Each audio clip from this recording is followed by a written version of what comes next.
Hey guys, hello and welcome back to Pen and Papers. This is one of my latest acquisitions. I have acquired this pen very recently, like a couple of days back. And earlier I had older version of this pen, and I did not like it much, so gave it away. But today,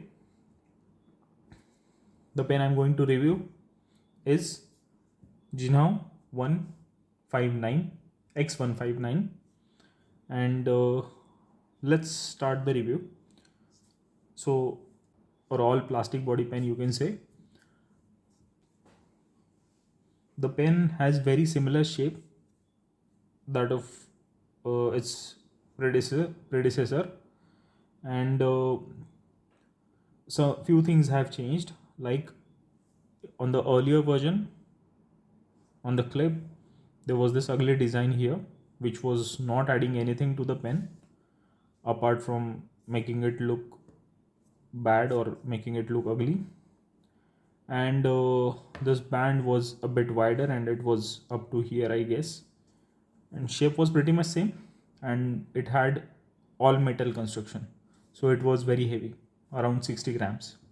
So when I bought that pen, uh, I did not like it much, and so I gave it away. But I personally like this pen very much. I won't be comparing it with any other premium pens that are around in the market, but uh, you can say that this design is inspired from that pen. So let's start the review. This pen has this stainless steel cap, a rounded finial, and this chrome trim around the finial, and this chrome band on the cap, band at the bottom, and then nothing at the bottom as well. This is probably the mark of injection molding. So pretty simple design, pretty neat design. I like the design very much. uh, Not a very heavy pen. This seems to be a very well built pen, and especially for the price at which I bought it around 600 rupees, and at that price I would say this is a must buy. So once you open the cap opens in around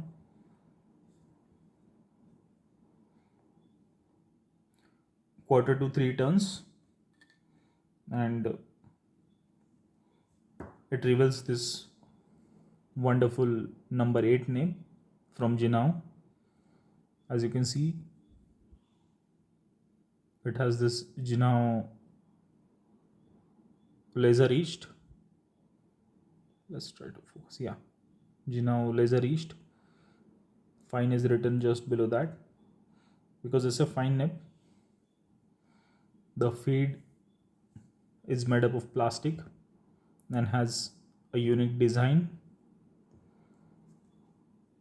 and then it has plastic threads for the cap, and it's a big pen.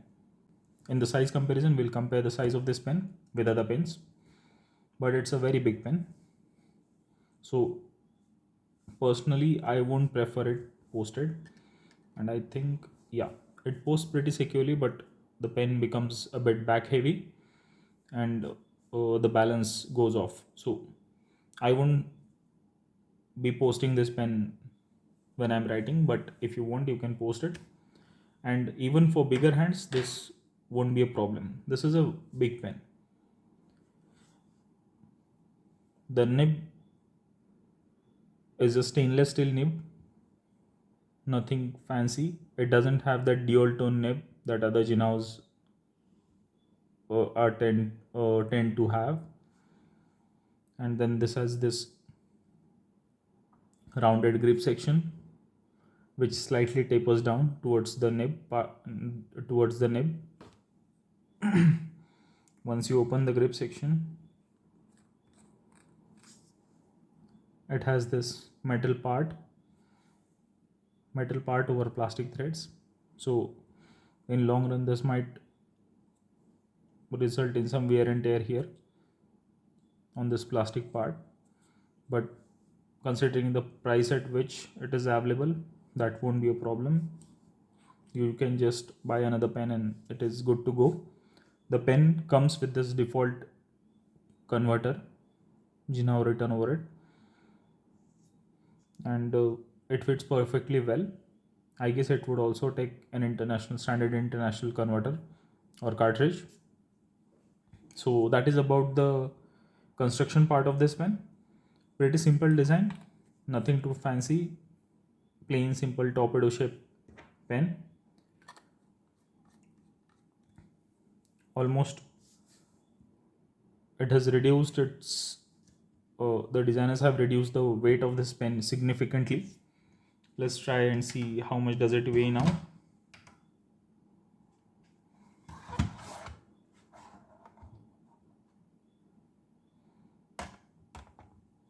The pen weighs around 27 grams capped and inked.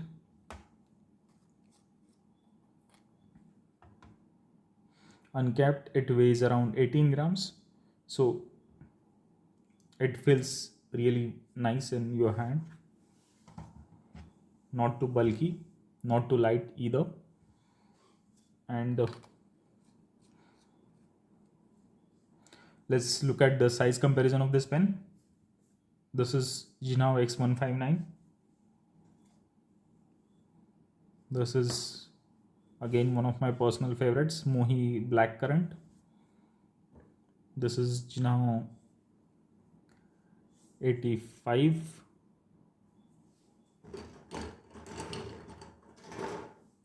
This is Pilot Kakuno. So as you can see, it's a big pen. Even in length, it is almost bigger than every other pen in comparison. And the girth of this pen can be matched with this Mohi Black Currant.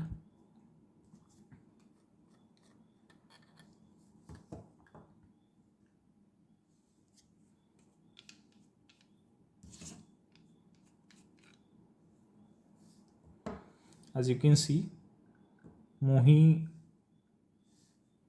Black Currant and this pen is almost similar in size. This is number 6 U1M. However, the grip section is a bit thinner and this is a bit girthier. So that's the major difference here. The pen feels very comfortable to hold in hand. Let's try writing with it. This kind of pens, the first paper we are going to write on is Tomoe River 52 GSM. This kind of paper pens I think are only useful for short writing sessions or writing uh, simple small notes, taking notes or anything that doesn't require a lot of writing, because I have small hands and I prefer a bit slimmer grip section. However, for people with big hands, this won't be an issue, I guess. So let's see. The pen is Jinhao X159. Ink is Konpeki by Hiroshizuku. Pen writes really well, doesn't skip. This ink particularly is very well behaved, so that also the adds up to the performance of this pen. As you can see, it writes under its own weight. You don't have to put any kind of pressure. The pen writes really well. This is because I was pushing the pen upward, so that is that skipping. Otherwise it writes under its own weight. Let's try it on Cosmo Airlight 83 GSM. The second paper that we have here is Cosmo Airlight.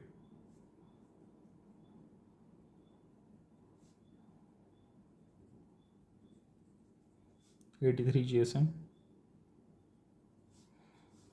The nib is not very dry. The nib is not very wet. slightly on a dry side, but that doesn't affect the performance of the pen. You'll get nice fine lines with it. I personally love this pen. It will be in my, I'll be using it for a while now.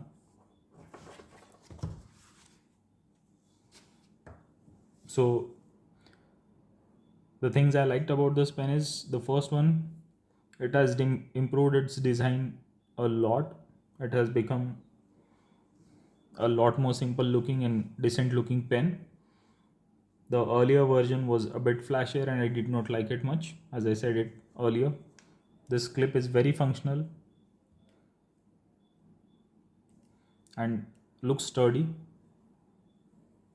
As you can see, the Jinhao engraving here is very subtle, and this cap band adds to the beauty of this pen. It writes really well. The nib size is number 8 nib, a big nib. This is the first number 8 nib pen I am using. I don't usually prefer a big nib pens, but I had to get this pen one because I was very curious about its features and performance. So the only con that I have about this pen is that it is, for my test, the grip section is slightly bigger.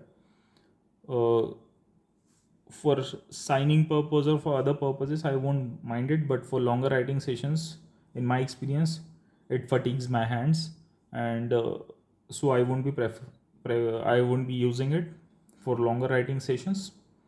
I'll probably keep it in my ink pens list, but I won't be using it much. However, I like this pen. If you have bigger hands and if you like chunkier pens, bigger pens, then probably this is the pen for you. I personally prefer this Mohi black currant kind of grip sections. See, it's a bit slimmer. So that is my liking. Does not necessarily mean that uh, uh, there is some problem with the grip or anything. It's just that I don't prefer this bulky pens. But all in all, this is the best uh, number 8 nib pen available at this price range. In 600 rupees, if you're getting something like this, I would definitely recommend you to get this pen, and let me know in the comments box your experience with this pen. If you like the bigger nibs, bigger grip section, and also like, share and subscribe. It helps me keep YouTube Baba happy. So just thank you for your feedback, thank you for your suggestions. I welcome your suggestions, your feedback. They prompt me to improve my content quality. It helps me improving my review quality. So keep your suggestions and comments flowing in. So that's about it, folks. Thank you so much. Stay well, stay safe. Bye bye.